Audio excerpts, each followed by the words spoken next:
So one of the things that you figure out over spending time on the internet is that people dislike change. They think it's like scary and they don't like it. They get into this groove, and they like this groove and they don't like getting out of this groove. They don't like leaving their comfort zone. And when things change, they get disappointed, generally. Though I think in some cases, change is good. For example, I have a new camera. This is my old camera, the Canon Vixia HF100. You'll notice I have a power cord plugged into it, mainly because the battery is shot. It's dead. It can't actually work without the battery, and I never bothered to get a spare battery because it's not like I ever needed it to move. But no, here it is. This is the old camera. I've recorded every single video that you have ever seen from me on this camera, with the exception of the video you're watching now, of course, and my most recent review, the one of Zankyo no Terror. But everything else was done with this camera, this beautiful, wonderful camera. But let's just turn it on here and see. See, that's pretty cool, right? So let's just have a look and a bit of a comparison, if you will. So here's my old camera. See? See what this looks like. It's a little shaky, I admit, because I'm holding it under my arm and it's not on the tripod. But still, like this is the old camera. Old camera, new camera. Old camera, new camera. Old camera, new camera. This is, of course, my new camera. This is the Nikon D5300. Ooh, look at that sexy thing. Look at that sexy thing. Ooh, I love it. I love it, I love it, I love it, I love it, I love it. And this thing's amazing. I don't have everything I want for it. Like, I probably need to get a better lens, and I wouldn't mind getting, like, a shotgun mount to put on top of it or something. But for what I need, this thing's amazing. It really is. So it is kind of weird for me having a new camera. There's a lot of things I don't know about this camera yet. I've never actually used a DSLR before, so there's a lot of things I'm learning. So over the course of the next little while, there will be slight changes here and there as I learn more about my new camera and figure out how to use it properly. But that's not the only thing that's changed, or rather, that's not the only thing that should change. The problem I have with coming up and responding to criticism of my videos is that some of the time it's not my fault, or it's nothing I can change, or it's nothing that I feel needs to change. One of the things that's been popping up a lot lately in the last couple of videos is people have been saying that I haven't been critical enough. And to a point, I can see where they're coming from. I really can. I look at Zankyo no Terror and people are like, you weren't critical enough with that. That thing was crap. Okay, well, first of all, I didn't think it was crap. Gonna put that out there, okay? And then secondly, while it is true that I didn't go into very much detail about the couple of things that I hated with the show, it's most of the things that I disliked with Zankyo no Terror revolved around a character called Five and everything that she did over the course of her part of the series. But all of that started at like the halfway point of the series all the way until the end, which, if you don't know, is major spoiler territory. So I have to sit there and I have to ask myself, okay, well, how critical do I want to be? How much detail do I want to put into this versus how much spoilers do I want to put into it? I guess the other thing I need to look at is I need to wonder, okay, well, who's the video for? What I've been trying to do with a lot of my videos is try and be as open as possible, as try to be, what's the words I'm looking for? To try and be as accessible as possible. Yes, I think that's the word I want. So I want my videos to be able to be watched by as most people as possible. And because of that, I need to assume that whoever is watching my review has never seen the show. Maybe they've heard about it, maybe they want to know more, maybe they're just wondering if they should watch it. Maybe someone told them that it's really good, but it has maybe a lot of episodes to it, and they're like, should I watch this show? That is what you might come to the video for. Granted, I also realize that there are other people that come to the video that have already seen the show and want to know if what they thought of the show matches my thoughts. Maybe it's a thing that they want to be validated, or maybe they're just curious as to what other people thought. Maybe because they don't have anybody to talk to about the show in general, and they want to know what other people thought. And that's cool too. I have to be able to cater to them as well. But that's the thing though, it's like this balance of the people that have seen the show and the people that haven't seen the show. Like, if you have seen the show, then a good chunk of my video is going to bore you. Like, not in the right beginning when I do my intro, because usually that's me blabbering on about something somewhat related that I think is pretty cool or important. But usually the second section, which is known as the story or setting, and in some of my videos, that section is for the most part useless if you've seen the show, because you already know exactly what I'm telling you. I'm basically doing a general recap of the series. And I do that for the people that have never seen the show, because I can't go and talk about the characters, I can't talk about the things that I liked about the plot that don't go into spoilers, without giving you kind of like a primer to exactly, like the context, rather, of what I'm talking about. And that section I think is really important, so I'm not going to get rid of it. But then it comes to the point where if I want to go into detail about the story for people that have seen the entire show, it's... A good example of this is like saying if I want to talk about the ending, because as you know, my beliefs on the show's ending is that the ending is paramount. And it has become a problem at several points in my reviewing career, where I try to talk about why I hated an ending, but doing so almost spoils it, because I'm basically somewhat, in some cases, telling you what happens, which I don't like doing. Sometimes it's inevitable. Like if I tell you that Attack on Titan did not end, yes, that's kind of a spoiler because you didn't know that, and you probably, well, you might want to figure that out anyway, but at the same time, I don't really consider it a spoiler because it's not like I told you what happened at the very end of it. I'm just telling you that it ended early. So that kind of thing, is okay. I don't mind saying things like that, but if I was to tell you, say, that this character died at the end, this character died, it's now a cliffhanger, and I'm pissed off, that's a bit more spoiler territory. Even if I just shortened that down and said a character died, that's telling you something. Now with Zankyo no Terror, I could have potentially have figured out a way to explain why I disliked parts of the second half of the plot without actually spoiling anything. I wouldn't be able to give examples, but I would be able to do it. But my problem with that is that even if I did come up with that, it would be rather vague. And then people would be like, oh, what do you mean? They still wouldn't know what my problem is, because I didn't go into detail about it.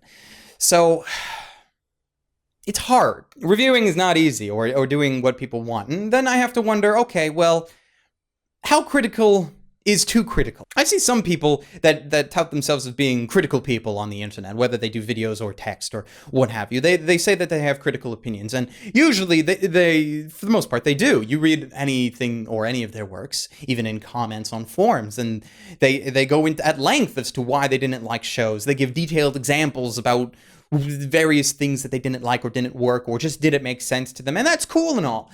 But then at the same time, I read all that and I look at these people and I'm wondering, there are times that I wonder, at least, do you even like anime? There's a point where I find that some people that complain that I'm not being too critical is because they're used to the people that are always critical, the people that are 100% always critical. And I'm just like, no, I don't want to be that. I don't want to be that guy, because I don't want to consider myself to be a cynical bastard, basically, because I'm not. Even if you look at my scores, just look at the scores. Like, you can forget how much you hate the scores, because I know a lot of people do. But some people complain that my scores is, Ark never gives anything like below a 7. It's rare that he gives a 6, and he never gives anything below that, which is not necessarily true. I have given some things lower than that. But you're right, for the most part, everything I have is like 7 and higher. And there's a reason for this. Why is there a reason for this? Well, the reason for this is that 7 is good. 7 relates to good on my scale, 8 is very good, 9 is excellent, and 10 is a masterpiece. But the reason I don't give anything, or you won't generally see a review that is lower than a 7 for me, is because in order to have lower than a 7, you get into the realm of just plain average, and when something is average to me, it's boring. Like, there may be redeemable qualities to things, but when you get to that point and lower, it starts becoming hard to watch. It's one of the things where I look at video game reviewers and I feel like they have an easier time than I do. Mainly because at least video games are an interactive medium. So you can have a shitty game and you can play through the shitty game, but at least you can play it. There's some level of interactivity there. You have to think, you have to do, and stuff like that. But anime, no, you just have to sit and experience. You have to force yourself to pay attention when a show is crap, and that's very hard to do. And when I only have enough time to review like 2 series a month or so, I have to pick and choose. I can't be like, no, I don't want to review something that is shit just for the fact that it's shit, because then I have to wonder what's the point. If I take a show, all right, and I review it, and I tell you that it's not great, like, not that it's terrible shit, but like it's just okay. It's just okay. There's nothing really great about it. It's just kind of there. Well, chances are you probably weren't going to watch it anyway. So what's the point in me telling you not to watch it? Because it's just okay. Aren't we just all wasting our time here? I'm wasting my time watching the show. I'm wasting the time to write the review, to make the review, just to throw up there for a show that you probably weren't going to watch anyway. So I have to think about that. Now, there are cases where there are shows that are really bad and I just have to talk about them. And that case is okay, but there comes a point where you won't see that from me. When it comes to me choosing what I review, it's because I have something that I want to say. Generally. Occasionally people have told me to review things. Back in the past, I accepted donations, so I reviewed the things that people sent me and things like that. But generally speaking, I pick a show that I want to review because I have something that I want to say about it, or I feel like discussing it for whatever reason. I am never really forced to write a review because something just came out or something did this or that or the other thing. I'm never forced to write a review, if that makes sense. I'm not like contractually obligated. I don't work for a magazine who tells me I have to review this because that's my job. That isn't my job. And that's the other thing too, is like because I don't have like a partnership and I don't get free anime sent to me, I have to buy everything. And of course that goes back into the things that I've talked about like far in the past about buying versus illegal downloading. Anybody could illegal download stuff, and yeah, then sure, I'd have all this anime to review. But because I like to buy, at least when I can, that changes things for me drastically. I have an entire shelf here that you can't see, that you could see earlier, but you can't see now, of just anime that I have purchased because I like, well, A, I like to buy it, but B, I need stuff to review. I'd like to have the physical copy of the thing to review. Sometimes I review things that don't have physical copies. Zankyo no Terror is not out on DVD yet. It probably will be, considering that Funimation owns the license to it, and when it comes out, I will buy it.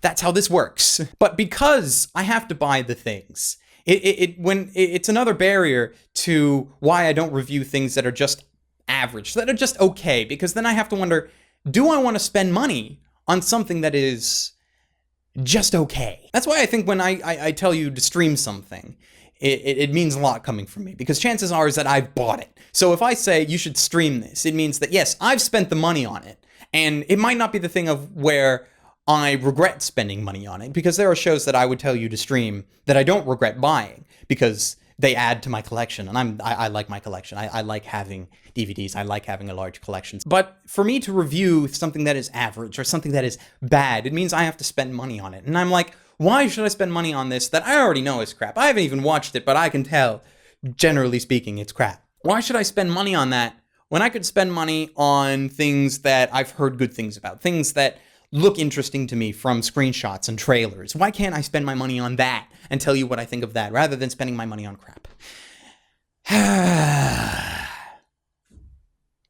I have this feeling now that I'm going to edit this video and I'm going to put it up on my channel, and like months from now, people are going to point to this video and be like, well, you said you wouldn't review crap, didn't you? Yeah, well, they're missing the point, I think. Maybe I don't even know what I'm talking about. Maybe I'm just standing here ranting. This is what happens when I'm unedited. I'm ranting to a camera about things that frustrate me. Times when people post comments and I'm like, there's a very legitimate reason to this, but they never accept it, if that makes sense. There are certain comments that I can take. When people come at me and it's just like, how dare you? How dare you give Samurai Champloo a worse score than Sword Art Online? How dare you? Like that I can accept, because people have different opinions, see, and there are things that I like about different shows that I don't like about other shows, and if you like a show more than I do, that's your prerogative, see? I'm okay. It's people's opinions should not be identical, and I very much hope they never will be. So if you want to come in and you want to say that Terror in Resonance is crap, and you don't like it, that's fine. But if you come to me and say that my review is wrong because of that, it makes me a little frustrated. And yes, I suppose I could have been a bit more critical. I suppose it probably wouldn't have changed the numbers at all, because the numbers are always generally kind of, they round everything out, because I'm able to say things in numbers that I can't in text. Because I can say in the numbers form that, yeah, the number is lower because I dislike things in the second half, even if I can't tell you what those things are because of spoilers. That's probably why some people complain that my numbers don't actually match up with what I say. But yeah, and like, what could I have been more critical on? Well, besides that, besides the actual problems I had with Zankyo no Terror, people are like, but what about the fact that Zankyo no Terror is a political statement based on a bunch of things that are happening in Japan? And I'm like, okay, well, I'm Canadian. That doesn't affect me. It's like people saying that the Evangelion's all about the religious references and symbolism, and I'm like, that's cool if you're into that. I'm not, so I don't look at that. And I'm just sitting here pacing around going, venting is nice. I like venting. But I have to wonder, what changes should I make? Because, like, I can't ask people what changes I should make. I can't ask somebody, what do you think I should change with my videos? Because everybody will give me a different answer, and most of them won't be the same. And the other thing is, if it's not broke, why should I fix it?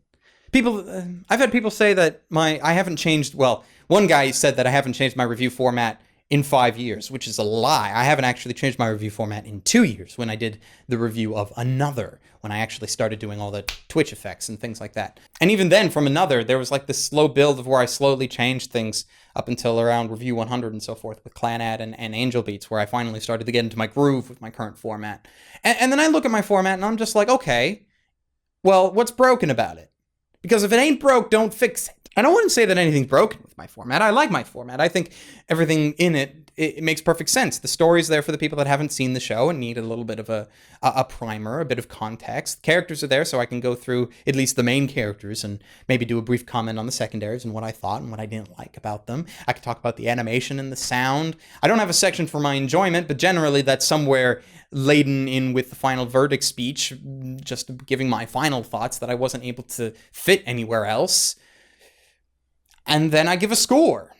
I don't always like the score. I wish the score, a part of me wishes I never did scores, because the scores have always been a problem to people, because people look at the scores and then they compare the scores. People don't, when I write this, like when I come up with the scores, I don't look at it and be like, this animation was slightly better than this show or slightly worse than this show. And since I gave these shows these scores, that means this is there. No, I don't do that. I have my little scale. I have my 1 through 10 scale, and I look at it and I'm like, okay, the animation was good.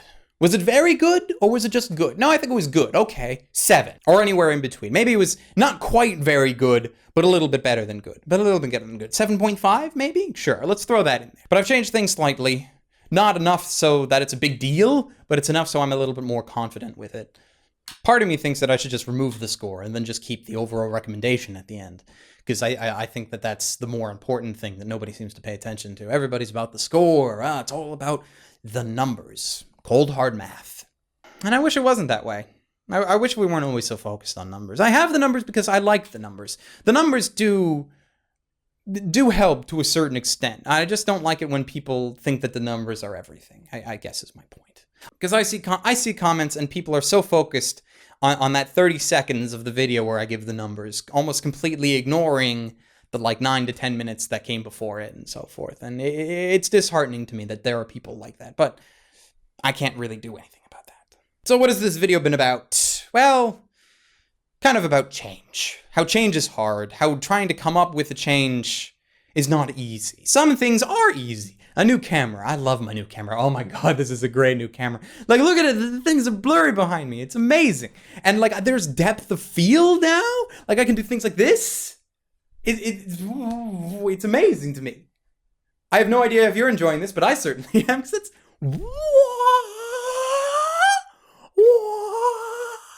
it's amazing. And for the last couple of months, I've been trying to come up with, or I've been slowly working on changes to the actual review format. Most of it, though, is just visual, because a lot of it I don't think is broken. I don't think there's anything wrong with a lot of how my videos are laid out. Kind of, I'm just looking to give it a fresh coat of paint, which is what you'll probably be seeing in the next couple of reviews from me. So, I apologize if I've been ranting too long, if I've been overly depressing over the last little while, but this makes me feel good. It makes me be able to rant in a way that I know a lot of people will probably look at. Because I can rant on Twitter, but not everybody follows me on Twitter. I could rant on Tumblr, but barely anybody follows me on Tumblr. I could rant to friends, but then the people that actually make me rant never hear about the things. Though that probably won't matter anyway, because he'll probably still complain as a generalist. And I do know that there are a lot of people out there that love what I do. I really love getting comments from those people. I get comments every couple of days on Twitter from people that tell me they just found my videos and like they marathon through them or they use them as background noise and they really like them. And that makes me feel great. And it does to a degree balance out the people that say, oh, my reviews are crap. And I wonder why they say that, because they seem to show up every single week or every single review constantly saying that my reviews are crap, to which I respond or would like to respond. So why are you still watching again? But yeah, sorry for taking up your time in this little rant of mine, but I just feel like I needed to get that out. So new reviews will be coming. I'm in the middle of writing one, so that'll be out probably next week. And then I have a Halloween-ish review that'll be coming out near the end of the month. And of course, I'm working on the review week of Awesome, or the review week of Awesome. That'll probably be coming out sometime early November-ish, because I'm slowly slogging my way through, making sure that I've watched all 5 shows and then wrote a script for all 5 reviews and then getting all that done. But I'm trying to do that in tandem with doing my regular stuff. So it takes some time. So that'll be out sometime in November. I hope you look forward to that, because I certainly am. And yeah, thanks for people that keep watching, because it really does mean a lot to me. So stay frosty, everyone. Later.